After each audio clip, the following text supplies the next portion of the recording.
Hey everyone, welcome back to Wheel Wonderland. If you love Hot Wheels, unboxings, wind tunnel tests, and real car legends, you're in the right place.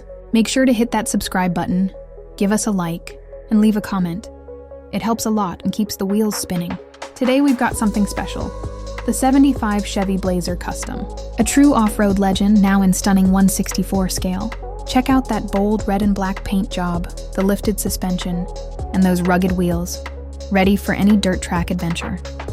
It's an absolute must-have for hot wheels collectors and fans of classic American trucks alike.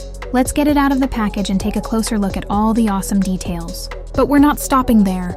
After the unboxing, it's time to hit the wind tunnel and put the Chevy Blazer Custom to the aerodynamic test. How will this tough off-roader handle the airflow? Stay tuned and watch until the end. The results might surprise you. If you enjoyed the video, don't forget to like, share, and comment which car you want to see in the wind tunnel next.